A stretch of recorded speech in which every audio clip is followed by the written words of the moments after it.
ఒక చిన్న గ్రామం. అక్కడ మానవులు, పక్షులు, జంతువులు సంతోషంగా జీవించేవారు. కోడి పిల్లలు బయట ఆడుకుందామంటే ఎప్పుడూ వాని కోడిపుంజు ఆలోచన. ఇలా అయితే ఊరు తడిసి ముద్దవుతుంది. నీవు చిన్నవాడివి, నీవు ఏమి చేయగలవు? అయినా కోడిపుంజుకు ధైర్యం తగ్గలేదు. ప్రయాణం మొదలు.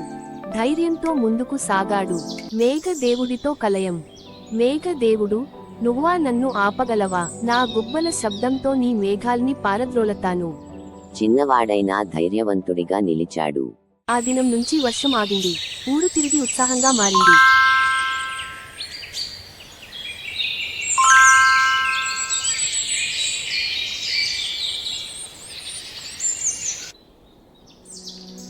చిన్నవాడైనా సరే, ధైర్యంతో పెద్దదాన్ని కూడా ఓడించవచ్చు.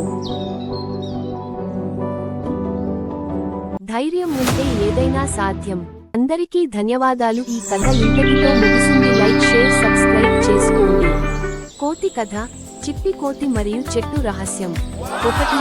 మంగళగూడెం అడవి పరిచయం. అందమైన మంగళగూడెం అడవి.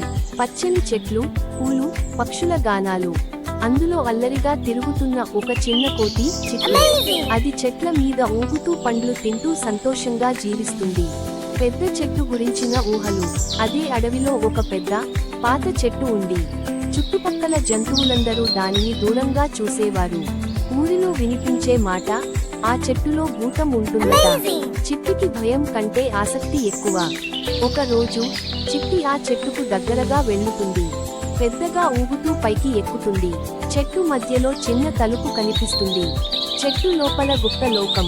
తలుపు తెరిచి లోపలికి వెళ్ళగానే బంగారు ఆకులు, మాట్లాడే పూలు, రంగుల కీటకాలు ఉన్న ఒక అద్భుత లోకం. అవి చిట్టిని ఆహ్వానిస్తాయి. మన ప్రపంచం ప్రమాదంలో ఉంది, నీవు మాకు సహాయం చేయగలవా అని అడుగుతాయి. మనుషుల ముప్పు. అందులో ఉన్నప్పుడు చిట్టికి బయట నుంచి శబ్దాలు వినిపిస్తాయి. మనుషులు చెట్లు నరుకుతున్న శబ్దం. చిట్టి తొందరగా బయటకు వచ్చి చూడగానే కార్లు, ఎత్తైన యంత్రాలతో మనుషులు అడవిలోకి వచ్చారు. జంతువుల ఐక్యం. చిట్టి తన స్నేహితులను పిలుస్తుంది.